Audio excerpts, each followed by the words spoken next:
Dicen que lo más difícil de sobrellevar no son los errores que cometemos por ira, sino los que cometemos porque pensamos que estamos actuando correctamente. Tengo 40 años, y si me hubieras preguntado hace una semana si era un buen hombre, te habría dicho que sí sin dudarlo. Creía en los límites. Creía en el respeto. Creía que mi hermano Carlos merecía un día libre de las guerras insignificantes de las mujeres de nuestras vidas. Pero mientras me siento aquí, en una casa que se siente 5 veces más grande y 10 grados más fría, empiezo a darme cuenta de que tener la razón es un premio de consolación muy solitario. No lo entendí en ese momento. Paro, hey, tipo específico de silencio que sigue a una decisión que nunca podrás retirar. No es el silencio de la paz, es el silencio de una casa que ha perdido su latido. Ese fue el momento en que algo se rompió silenciosamente dentro de nuestra familia. Y yo fui quien sostuvo el martillo. No dejo de mirar las fotos de la boda en mi teléfono, las que mi madre envió esta mañana. Hay una de mí junto a Carlos. Él está radiante, con sus ojos llenos de esa esperanza aterradoramente hermosa que solo un novio puede tener. Yo luzco estoico en la foto, disciplinado, ante un hombre que protegió el gran día de su hermano. Pero luego miro el espacio vacío a mi lado donde debería haber estado mi esposa, y la culpa empieza a picarme bajo la piel como un suéter de lana en pleno julio. Verán, pasamos toda nuestra vida tratando de construir algo. Un matrimonio, un hogar, una reputación menos, y luego, en una tarde, lo quemamos todo, porque nos negamos a dejar pasar una ofensa. Me pregunto, si pudiera volver a ese sábado por la mañana, ¿habría sido más blando? ¿O es este simplemente el precio de ser un hombre de principios? Es una pregunta que me mantiene despierto, mirando al techo, preguntándome si cambié. El amor de mi esposa, por unas pocas horas de decoro social, ¿vale una boda? ¿Un divorcio? ¿Vale la paz de un hermano, el resentimiento de una esposa? Pensé que entendía lo que significaba la lealtad. Pensé que era una línea recta. Proteges a tu sangre, defiendes lo que es correcto. Pero la vida no se vive en líneas rectas, se vive en los espacios desordenados y grises entre dos. Personas que han pasado una década aprendiendo cómo lastimarse el uno al otro. A mi esposa y yo no siempre fuimos así. Hubo un tiempo en que éramos un equipo contra el mundo, pero luego vino la fricción con Emma, la esposa de mi hermano. Comenzó con algo pequeño, un comentario sobre una cena, una llamada de cumpleaños perdida menos, y se convirtió en una guerra fría que ninguna de las partes estaba dispuesta a terminar. Lo vi suceder desde afuera durante años, tratando de ser el pacificador, el puente. Pensé que estaba siendo el adulto en la habitación. Me equivoqué. Solo era el espectador de un choque de trenes en cámara lenta. Y no me di cuenta de que cuando el impacto finalmente ocurriera, yo sería él, que quedaría atrapado entre los escombros. Habíamos hablado de la boda durante meses. Sabía que la tensión era alta. Sabía que mi esposa se sentía despreciada por Emma, pero le hice prometer. Le dije, esto es por Carlos, no por Emma, por mi hermano. Ella me miró a los ojos y me dijo que no se rebajaría a ese nivel.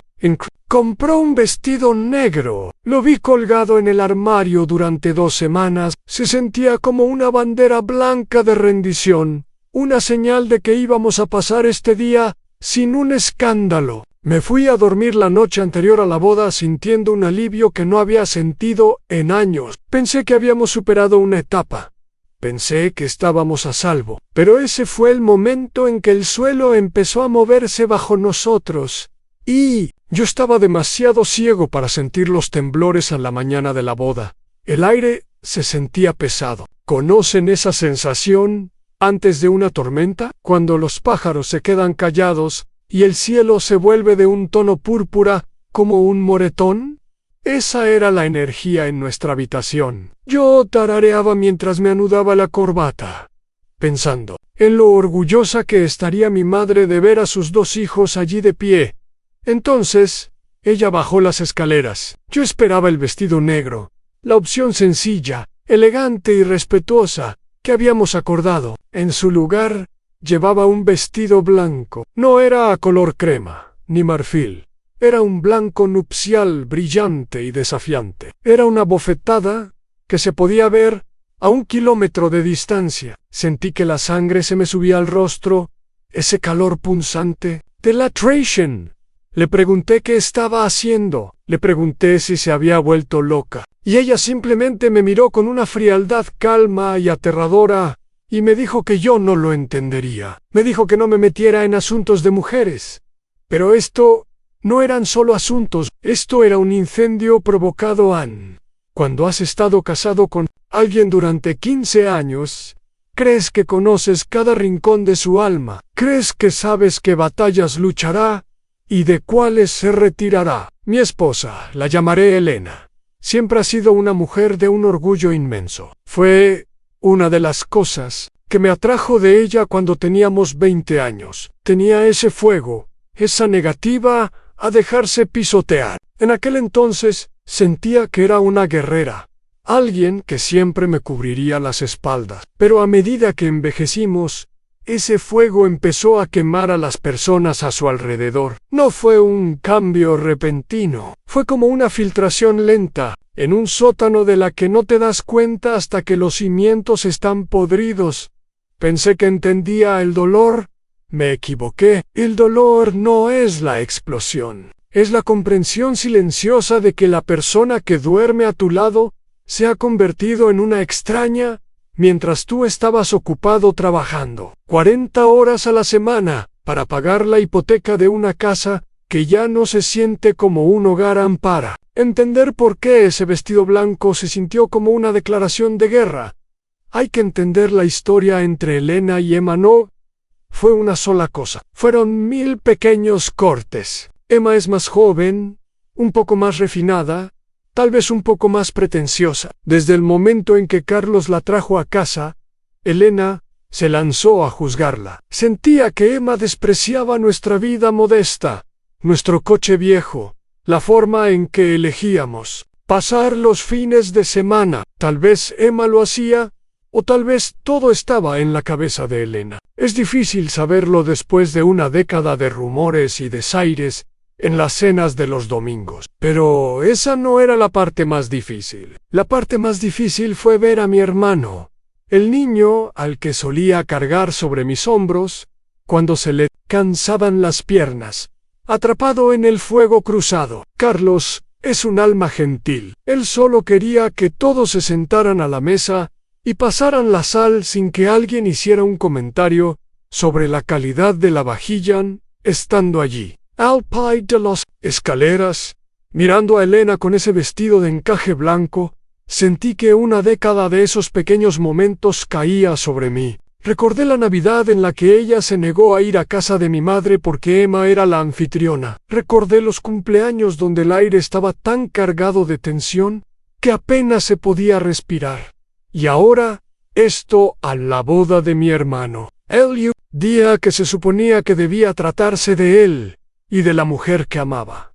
Mayer, el reloj, ya íbamos 15 minutos retrasados. La ceremonia estaba a 40 minutos de distancia. Podía sentir mi corazón golpeando contra mis costillas, no con la emoción de una celebración, sino con el frío y pesado temor de un hombre que sabe que está a punto de romper algo que no puede arreglar. Elena, por favor, dije, y mi voz sonó delgada y hueca incluso para mis propios oídos. Hablamos de esto. Compraste el vestido negro. Estuvimos de acuerdo. Ella ni siquiera me miró. Se estaba ajustando un pendiente en el espejo del pasillo, con movimientos bruscos y el vestido negro me quedaba demasiado apretado. Hugo dijo, con voz de hielo. No podía respirar. No voy a pasar 6 horas asfixiándome solo para hacer feliz a tu preciosa cuñada. Sabía que era mentira. La vi probarse ese vestido negro 3 días antes y se veía impresionante.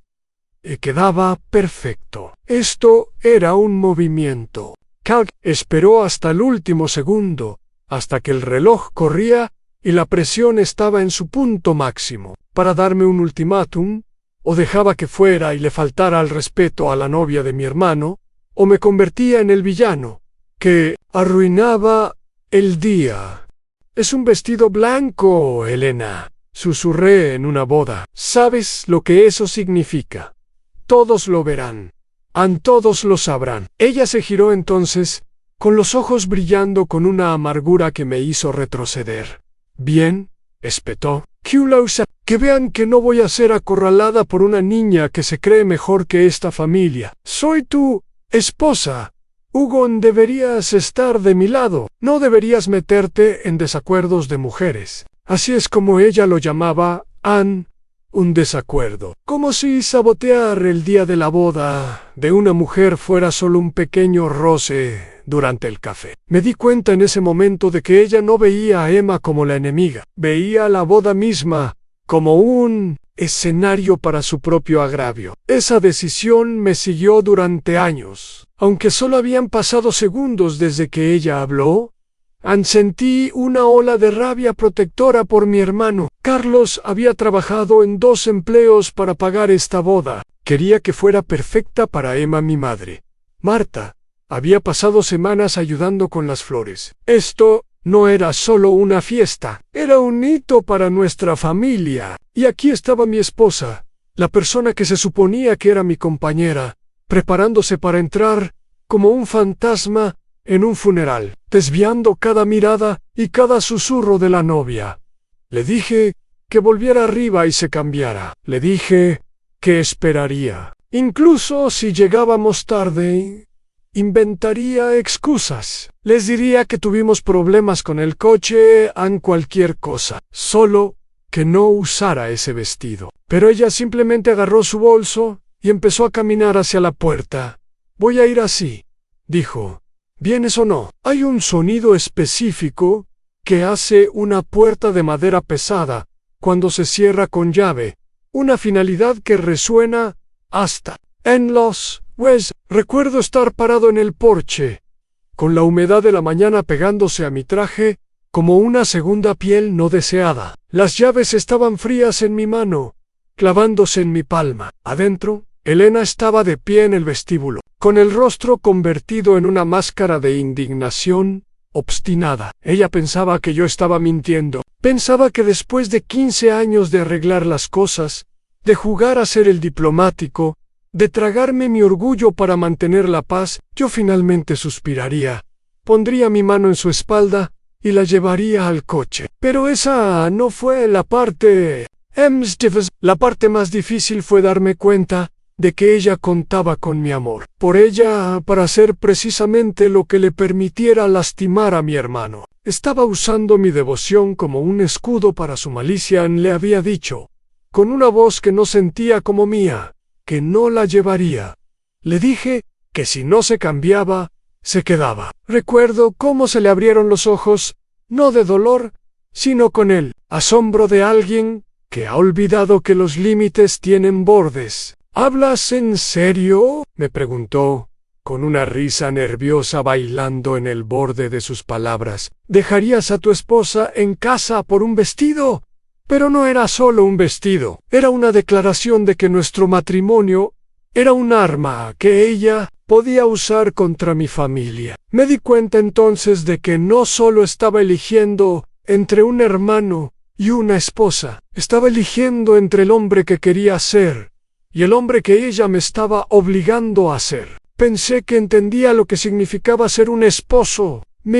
Y ser un esposo no se trata de una lealtad ciega a los peores impulsos de una persona. Se trata de sostener un espejo frente a ella, incluso cuando odia lo que ve en el trayecto. Hacia la iglesia fue un borrón de asfalto gris, y el golpe rítmico de mi propio pulso. Cada kilómetro que me alejaba de nuestra casa se sentía como un hilo rompiéndose. No dejaba de mirar el asiento del pasajero vacío, esperando verla allí, esperando que estirara la mano para bajar la radio o quejarse del calor. En su lugar, solo quedaba el olor de su perfume impregnado en la tapicería, un fantasma de la mujer que creía conocer. Sentí una presión moral aplastante, ¿Estaba siendo demasiado duro? ¿Estaba eligiendo a mi hermano por encima de mi esposa?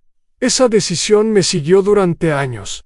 El peso de preguntarme si un hombre más simple simplemente la habría dejado usar el vestido. Habría dejado que ocurrieran los susurros y habría lidiado con las consecuencias después. Pero luego pensé en Carlos. Llegué al estacionamiento de la iglesia justo cuando las campanas empezaron a sonar. El sonido era alegre, brillante y completamente opuesto a la tormenta que arreciaba dentro de mi pecho. Vi a mi madre, Marta, parada junto a la entrada, luciendo elegante en su vestido azul marino. Sus ojos recorrieron el coche buscando a Elena, y vi el momento en que se dio cuenta de que yo estaba solo. No preguntó. No tuvo que hacerlo. Vio la rigidez de mi mandíbula, forma en que yo no sostenía su mirada, y simplemente estiró la mano y me apretó el brazo. Su mano temblaba. Hiciste lo correcto, Hugo, susurró. Pero si hice lo correcto, ¿por qué sentía que me estaba desangrando en medio de una celebración? ¿Por qué lo correcto se sentía tanto como una tragedia? La ceremonia fue una obra maestra de luz y promesas. Me quedé al frente como el padrino, viendo a Carlos mirar a Emma caminar por el pasillo. Él parecía haber encontrado finalmente el lugar donde debía estar. Por unos momentos, la amargura se desvaneció. Me concentré en la forma en que él agarraba sus manos, en cómo se torpaba con los anillos, porque sus dedos temblaban de emoción. Esto era lo que yo había protegido. Había mantenido el veneno fuera de la habitación. Pero al mirar hacia los bancos, vi el espacio vacío junto a mis primos, donde Elena debería haber estado sentada. Vi las miradas curiosas de nuestras tías. El desacuerdo de mujeres que ella mencionó era ahora un espectáculo público de ausencia. Me di cuenta de que al dejarla atrás, había protegido la boda, pero había dejado nuestro matrimonio afuera, en la lluvia, para que se oxidaran después de los sí quiero. La celebración se trasladó a una recepción en el jardín. La gente se me acercaba constantemente preguntando por Elena. No se siente bien, decía yo, y la mentira sabía ceniza en mi boca. Una migraña repentina. Ellos asentían, con ojos que decían que sabían exactamente qué tipo de migraña era. Sabían de la tensión. Sabían del conflicto con Emma. Me sentía como un fraude, parado allí con mi smoking, aceptando cumplidos por un discurso que había escrito semanas atrás, cuando pensaba que mi vida era estable. Sentí una pérdida emocional irreversible. Me di cuenta de que incluso si volvía a casa esta noche, y ella me estaba esperando, el puente se había quemado. No puedes desabandonar a alguien. No puedes dejar de saber que tu pareja estuvo dispuesta a arruinar la alegría de una familia por un momento de despecho. Me quedé en la recepción hasta el final. Bailé con mi madre, brindé con mi hermano, y me reí de chistes que no me hacían gracia. Estaba interpretando el papel del hijo leal y el hermano solidario, pero por dentro me sentía como un hombre caminando por la cuerda floja sobre un abismo. Cuando finalmente entré en nuestra entrada, la casa estaba a oscuras, excepto por una sola luz en la ventana de la cocina. Por un breve segundo, me permití sentir una chispa de esperanza. Pensé en: tal vez me está esperando. Tal vez las horas de soledad la obligaron a reflexionar. Tal vez podamos sentarnos, compartir una copa y encontrar el camino de regreso desde el borde. Deseaba tanto creer que nuestros 15 años juntos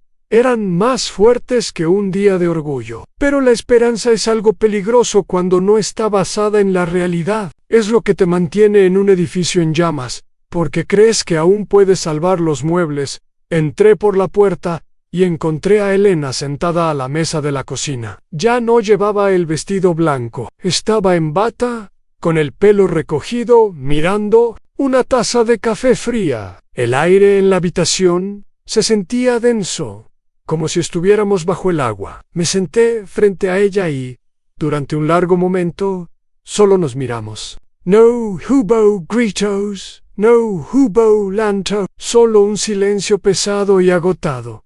La boda fue hermosa, dije en voz baja. Estaba tratando de ofrecer una rama de olivo, una forma de que ella preguntara por su cuñado, demostrar un ápice de gracia. Ella solo asintió lentamente. Me alegro, susurró de verdad. Por un momento, mi corazón se alivió. Creí ver una grieta en su armadura, un destello de la mujer con la que me había casado antes de que la amargura echara raíces. Pensé que, tal vez, solo tal vez, podríamos sobrevivir a esto.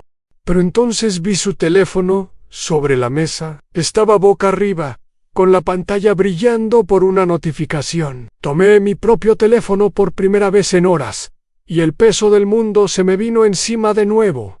11 mensajes perdidos. Al leerlos, y la falsa esperanza se evaporó como la niebla en un desierto.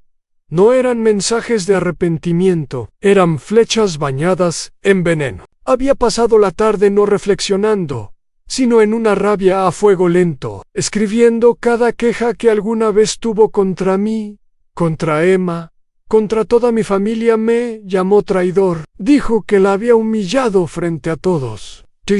Olvidaría el día en que la abandoné por un hermano que ni siquiera notó su ausencia. Cada palabra era un golpe deliberado a los cimientos de nuestra vida juntos. Elena, ¿qué es esto?, pregunté, con la voz temblorosa mientras sostenía. La suavidad en la habitación desapareció, reemplazada por un frío repentino y agudo. Ella no se inmutó, simplemente se puso de pie, con el rostro endureciéndose en esa máscara que yo tanto temía. Es la verdad, Hugo, dijo. Los elegiste a ellos.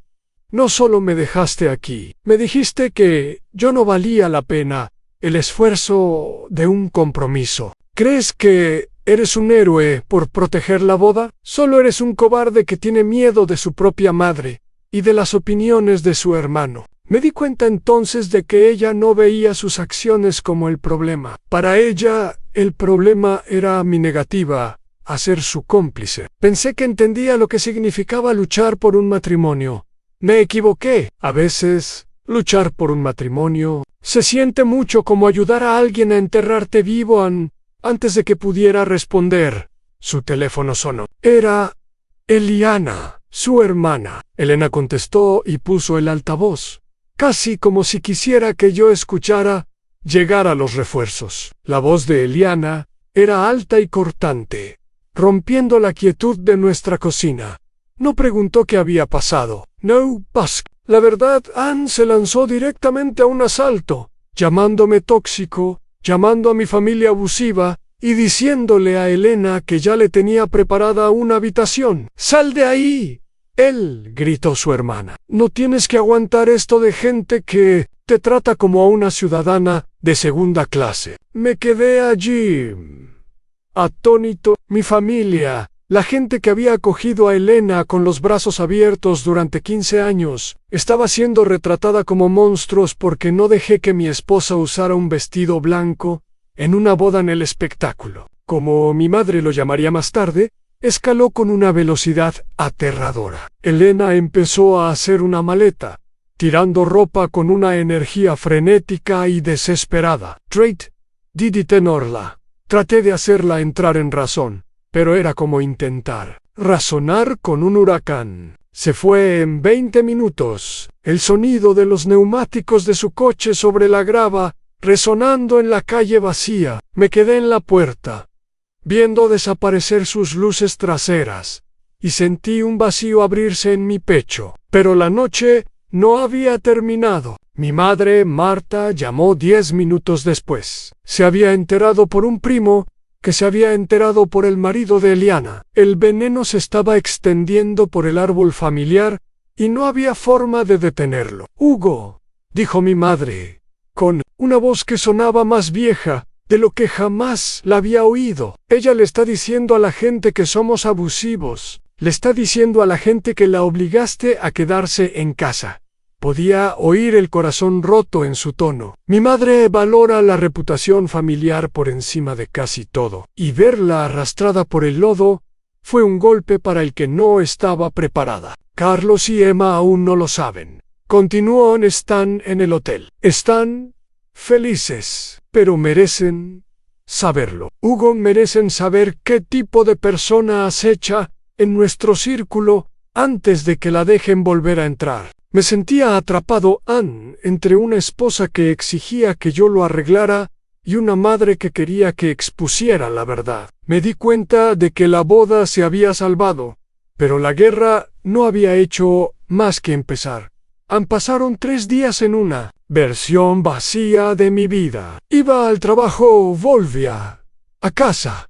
Me quedaba mirando las paredes. Cada vez que mi teléfono vibraba, el corazón se me subía a la garganta, esperando que fuera un mensaje de Elena, diciendo que volvía a casa, que se había calmado, que nos extrañaba. Pero los mensajes que llegaban eran como sal en una herida. Aaron y Eliana, en su mayoría, exigencias de las pertenencias restantes de su hermana, amenazas de acciones legales y un flujo constante de ¿cómo pudiste? Me sentía como un hombre siendo borrado de su propia historia, pero esa no fue la parte más difícil. La parte más difícil fue la mañana en que Carlos vino, todavía radiante por su fase de luna de miel, solo para que la luz de sus ojos se apagara por la realidad de lo que había sucedido mientras él bailaba. Se sentó en mi sofá, el mismo sofá donde él y Elena solían bromear sobre su vida amorosa.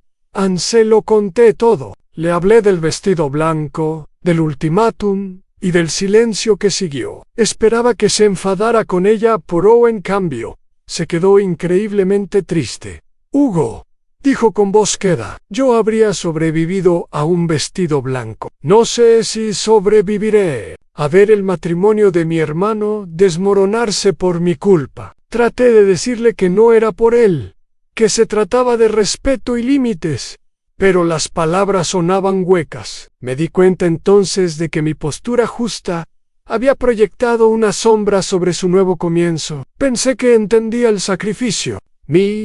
A veces, lo que crees que estás protegiendo termina siendo envenenado por la forma en que eliges protegerlo. En esa tarde, conduje hasta la casa de Eliana. Me dije a mí mismo que iba allí para arreglarlo, como Elena había exigido. Estaba preparado para disculparme por haberla dejado, para suplicarle que volviera a casa, para decirle que haría cualquier cosa para arreglar el silencio de nuestra casa. Pero al aparcar junto a la acera y verla en el porche con su hermana, algo cambió en mí.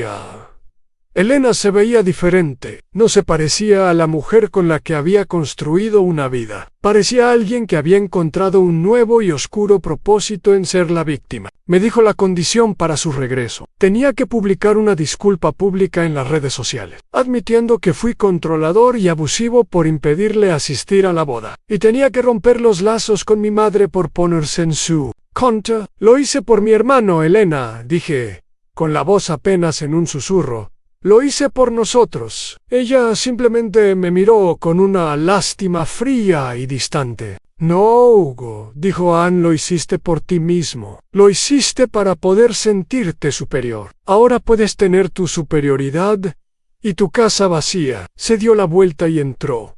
Y el sonido de la puerta cerrándose, esta vez, no resonó. Se sintió como un punto final al término de una oración muy larga y muy cansada. Esa decisión me siguió durante años. Es la decisión de darse cuenta de que algunas personas prefieren quemar el mundo entero antes que admitir que se equivocaron. Me quedé en esa acera durante mucho tiempo, dándome cuenta de que la pregunta de si fui el malo ya no importaba. Fuera yo el culpable o no, ahora era un hombre solo. Tengo 40 años. Y dicen que la vida apenas comienza, pero algunos días siento que solo estoy ordenando las ruinas. Mi madre sigue diciendo que hice lo correcto. Carlos y Emma son felices, aunque siempre hay una ligera vacilación en sus voces cuando me llaman.